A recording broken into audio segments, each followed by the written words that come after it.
একটা জিনিস খেয়াল করেছো মা? বিষয়টা যদি তোমার হয়, আমি বাবাকেও ছাড়ি না। আমার জন্য তুমিই পৃথিবী, তুমিই সবার সেরা। আজও দু কদম হাঁটতে পারি না তোমার উপদেশ ছাড়া। তোমার আদর্শে নিজেকে গড়েছি, আজও করি দ্বিধাহীন। প্রার্থনা করি সে আদর্শে যেন বেঁচে থাকি চিরদিন। আমি সুন্দরী কেন জানো তো মা? এই কথাটার থেকেও তোমার মতন দেখতে হয়েছি, এটা বেশি ভালো লাগে। তোমার মতনই শাড়ি ভালোবাসি, 3 বেলা ভাত খাই। তোমার মতোই কাজের ফাঁকেতে আনমনে গান গাই। গ্যাস কমিয়ে মাংস কষাই, তবু তোমার মতো হয় না। তোমার হাতের রান্নার সেই গন্ধটাই পাওয়া যায় না। তোমার মতো জোড়া ভুরু রাখি, এলো খোপা করি চুলে। এত কিছু করি শুধুই তোমার মতো হতে চাই বলে। বেশ কয়েক বছর আগে আমায় সুশিক্ষা দেবে বলে নারীর নীতি বলে একখানি বই কিনে দিয়েছিলে। পড়েও ছিলাম কয়েক পাতা, বাকিটা দিয়েছি ছেড়ে। 2 পাতা পড়েই মনে হয়েছিল কি করব এটা পড়ে। বই না পড়ায় আমার উপর বেশ রেগেছিলে তুমি, জিজ্ঞাসাও করেছ, যদিও সেদিন কিছুই বলিনি আমি।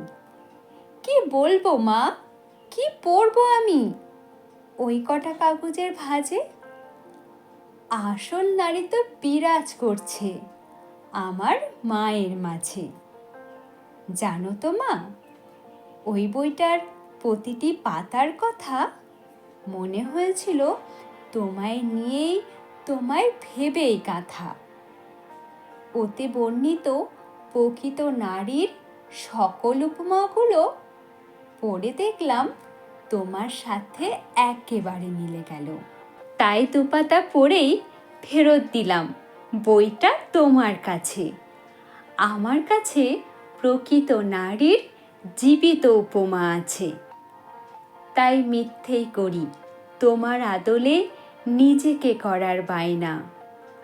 আমি আদতেই জানি আমার মায়ের মতো চাইলেই হওয়া যায় না।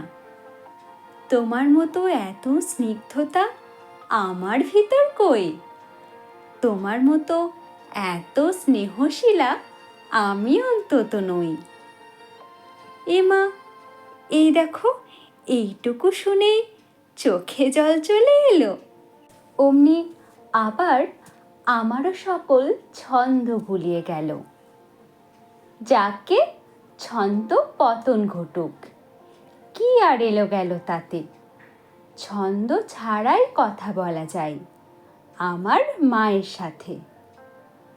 ভালোবাসি খুব, যদিও এই কথাটুকু বৃথাই বলা। তোমার হাত ধরে পৃথিবীতে আসা, জীবনের পথ চলা।